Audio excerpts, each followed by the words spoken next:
बरेली से झुमके की पहचान भले ही 1966 में बनी, लेकिन दोनों के बीच का रिश्ता सदियों पुराना है। पीढ़ी दर पीढ़ी बरेली का झुमका कानों में लटक कर झूमता इतराता रहा, लेकिन 58 साल पहले फिल्म मेरा साया के एक गाने ने बरेली को नई पहचान दिलाई।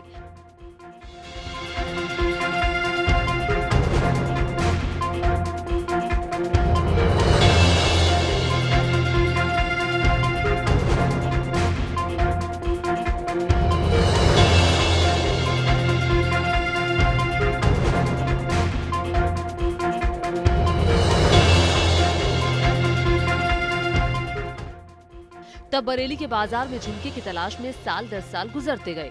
आखिरकार 54 साल बाद झुमका मिल ही गया। 4 साल पहले बरेली डेवलपमेंट अथॉरिटी ने NH-24 के 0 पॉइंट पर इस झुमके को लगा ही दिया। 14 फीट ऊंचे खंबे पर लगा 2 क्विंटल का झुमका अब बरेली की नई पहचान है। न्यूज नेशन उसी झुमका तिराहे पर पहुंचा, जहां से चुनाव के लिए बरेली का मूड तय होता है। 2024 के चुनाव के सियासी हलचल के बीच हम आ चुके हैं बरेली जो कि झुमके के लिए या फिर मांझे के लिए और सुरमे के लिए प्रसिद्ध है। यहां पर बड़ी संख्या में मुसलमान रहते हैं।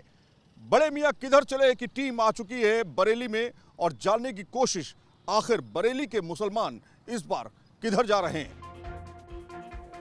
लखनऊ दिल्ली हाईवे पर बरेली शहर के एंट्री पॉइंट पर मौजूद ये झुमका 200 मीटर दूर से ही नजर आता है। उसके आसपास 3 सुरमेदानी को भी सजाया गया है। झुमके के साथ बरेली का रिश्ता कई मोहल्लों से होकर गुजरता है, या यूं कहिए कि बरेली का ताना बाना भी बिल्कुल इसी झुमके की तरह ही बुना है। छोटी और बड़ी बमनपुरी, बिहारीपुर, कन्हैया टोला, गढ़िया अलमगिरीगंज, कन्नू मोहल्ला, जोगी नवादा, रोली टोला जैसे मोहल्लों में झुमका बनाने का काम पीढ़ी दर पीढ़ी चला आ रहा है। देश में सुन्नी मुसलमानों के सबसे बड़े धार्मिक केंद्रों में से एक बरेली के मुसलमानों का इस बार चुनावों में क्या रुख रहेगा, ये जानने से पहले जानते हैं यहाँ का चुनावी गणित। बरेली लोकसभा क्षेत्र में 23 लाख मतदाता हैं। 2 लाख अनुसूचित जाति और अनुसूचित जनजाति के हैं। मुस्लिम मतदाताओं की संख्या करीब 8 लाख है। इसी तरह बरेली नगर निगम में कुल वोटर्स 8 लाख हैं। उनमें से करीब 3.25 लाख मुस्लिम वोटर्स हैं। हम आ चुके हैं कुतुब बाजार में। कुछ लोगों से भी हम बातचीत करेंगे कुतुब बाजार के अंदर और जानने की कोशिश करेंगे कि आखिर सियासत में क्या पक रहा है, बाजार की सियासत किस तरह से चल रही है। लोगों से समझने की कोशिश, जो व्यापार कर रहे हैं उनका व्यापार कैसे चल रहा है और साथ में क्या वो सियासत के मुख्य धारा में बह रहे हैं या नहीं। 2024 का इलेक्शन किस तरह से देख रहे हैं। सर क्या नाम है आपका? मेरा नाम फैसल शम्सी है। फैसल शम्सी साहब, ये बताइए 2024 का इलेक्शन करीब है, आप मुस्लिम हैं, किधर आपका रुख है इस बार? अभी तो कुछ नहीं कह सकते।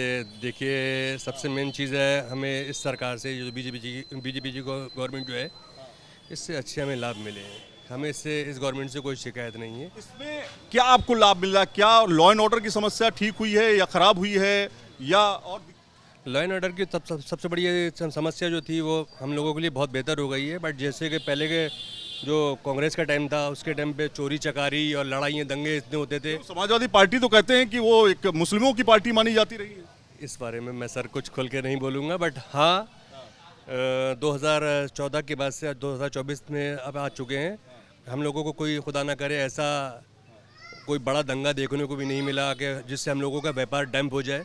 बट कोरोना काल तो एक सब लोगों के लिए एक ऐसा वक्त गया है जिसमें पूरी करना चाहिए कि बस उसके अलावा खुदा ना करे हम लोगों को इस विकास का मुद्दा क्या। देखिए, सबसे मेन बात कहते हैं ना कि हरकत में बरकत है। जब तक बंदा हरकत नहीं करेगा तब तक बरकत नहीं होगी।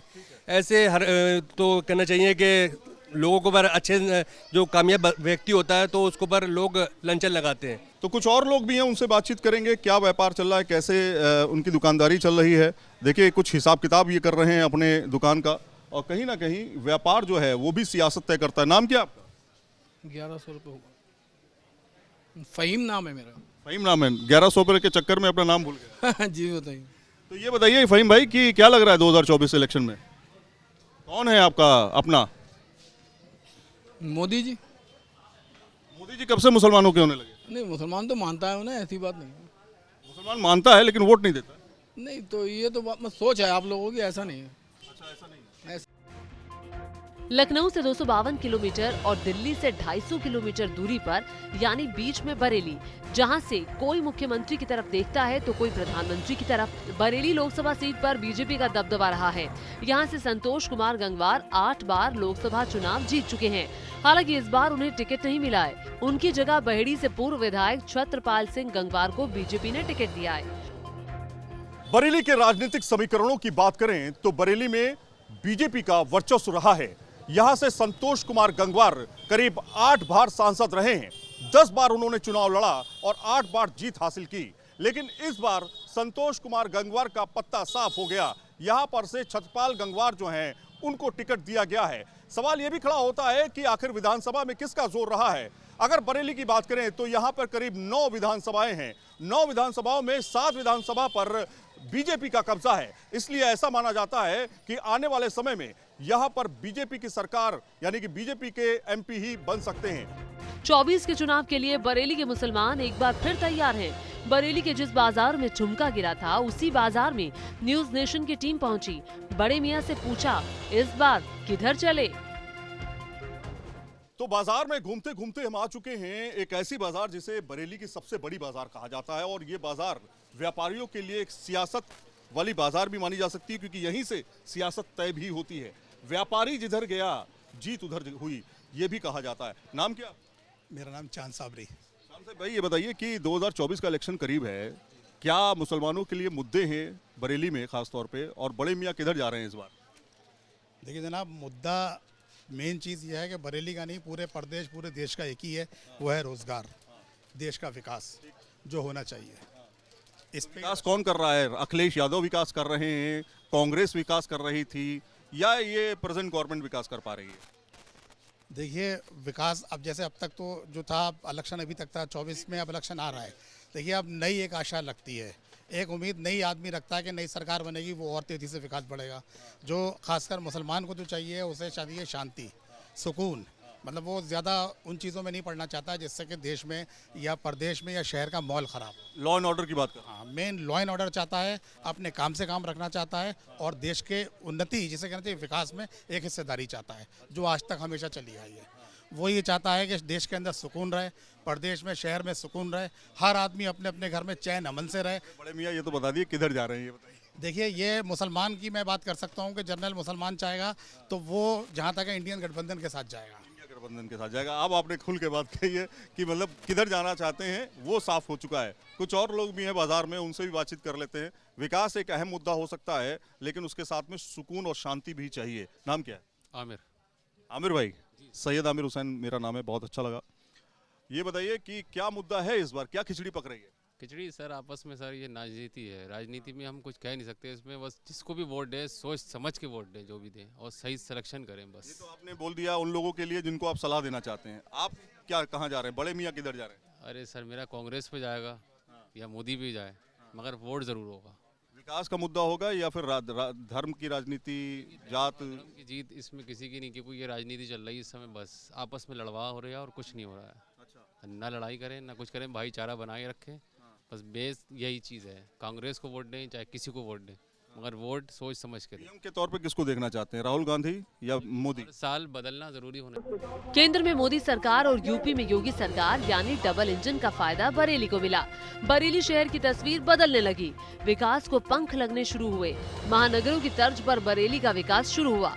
जनवरी में ही सीएम योगी ने बरेली को 3,405 करोड़ की लागत से 170 विकास परियोजनाओं का तोहफा दिया।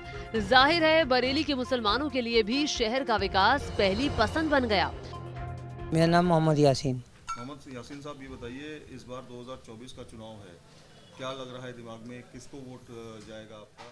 मुसलमानों के मुद्दे क्या हैं? मुसलमानों के मुद्दे को, मुसलमान को तो रोज़गार चाहिए, कारोबार चाहिए, और जो वैकेंसी निकली हैं, नौकरियाँ निकली हैं, उसमें लोग जो छात्र हैं उसमें परेशान हैं, नौकरियाँ नहीं मिल पा रही हैं। बस उन्हें क्या चाहिए, नौकरी चाहिए, और गरीब आदमी को कारोबार चाहिए, रोजी रोटी चाहिए। तो इस बार का मुसलमान किधर देख रहा है, किस तरफ देख रहा है? पहली चीज़। दूसरी चीज़ ये कि क्या विकास के मुद्दे पर, रोजगार के मुद्दे पर वोट आएगा या धर्म के मुद्दे पर? भाई धर्म के मुद्दे पे तो इस समय हो ही रहा है, ये तो सबको पता है, लेकिन कहने वाला मुसलमान को विकास और रोज़गार चाहिए, बस मेन चीज़, और कुछ नहीं। विकास और रोजगार के मुद्दे पर रोज़गार, लेकिन जहाँ जहाँ चल रही, कहीं नुकसान हो रहा है, कहीं कुछ हो रहा है, हर आदमी ज़्यादातर परेशान है बस। मतलब विकास के मुद्दे पर आप लोग वोट देना चाहेंगे और रोजगार के मुद्दे पर? रोज़गार, गरीब आदमी को रोज़गार चाहिए और कुछ नहीं। पसमानदा मुसलमानों के लिए मोदी जी कहते हैं कि बहुत काम कर रहे हैं, क्या है? ये तो वही सबको ही पता है, लेकिन जो आजकल है क्या, लॉ एंड ऑर्डर कैसा है? लॉ एंड ऑर्डर क्या है, जो कुछ जैसी पहले था वैसी अब है। कानूनी व्यवस्था? कानूनी व्यवस्था कुछ सख्त है, कानूनी व्यवस्था सख्त है। दरअसल सुरमा जो है वो एक बरेली की पहचान माना जाता है, और जब आप आएंगे तो कहा यह भी जाता है कि सुरमा आंखों के लिए बहुत फायदेमंद है और इसका व्यापार भी यहाँ बरेली के लोग करते हैं। हजरत, नाम क्या आपका? मुझे जाहिद शमसी कहते हैं। जाहिद भाई, ये बताइए कि किस तरह से सुरमे का व्यापार बरेली की एक पहचान बना? ये सुरमा, ये फर्म जो है ये 1794 से चल रही है हमारी जी। और इसमें फ़कीर की दुआ दी हुई है हमारे बुज़ुर्गों को। जी। आज तकरीबन 227 साल हो गए बरेली के अंदर इस फर्म को चलते हुए, और इसकी पहचान में जो इजाफा करा है वो इस फर्म के जो मालिक है फर्म एम हसीन हाशमी साहब, उन्होंने इस फर्म को ज़्यादा तरक्की दी है। पहले खाली सुरमे ही बनाते थे हमारे बुज़ुर्ग, लेकिन अब सुरमे के अलावा और भी चीज़ें ईजाद करी हैं। मुसलमानों को रिझाने के लिए बीजेपी भी कोशिश कर रही है। बीजेपी अल्पसंख्यक मोर्चे के पदाधिकारियों को इसकी कमान सौंपी गई है। अल्पसंख्यक मोर्चा अंदर ही अंदर मुसलमानों में पैठ बना रहा है। अब देखना है कि मुसलमानों के बीच पीएम मोदी का विकास रंग लाएगा या बरेली कोई और गुल खिलाएगा। तो कुल मिलाकर के 5 साल में बदलना चाहिए, बिल्कुल सही बात है। जैसा लोग कह रहे हैं कि सरकारें बदलनी चाहिए, नई सरकारें आनी चाहिए, नई सोच भी आनी चाहिए, लेकिन बड़े मियाँ कहाँ चले, किधर चले की टीम जो है लगातार कोने कोने में, गली गली में जाकर के लोगों से बातचीत कर रही है। बरेली का मुसलमान आखिर किधर है, किधर वो जाना चाहता है, किस तरह की नुमाइंदगी चाहता है और किस तरह का नेता चाहता है, वो हमने समझने की कोशिश की। ज्यादातर लोगों ने कहा विकास एक अहम मुद्दा है, जिधर हम जाएंगे इस बार धर्म की राजनीति नहीं चलेगी। वीडियो जर्नलिस्ट संदीप लोहिया के साथ सैयद आमिर हुसैन, न्यूज़ नेशन, बरेली।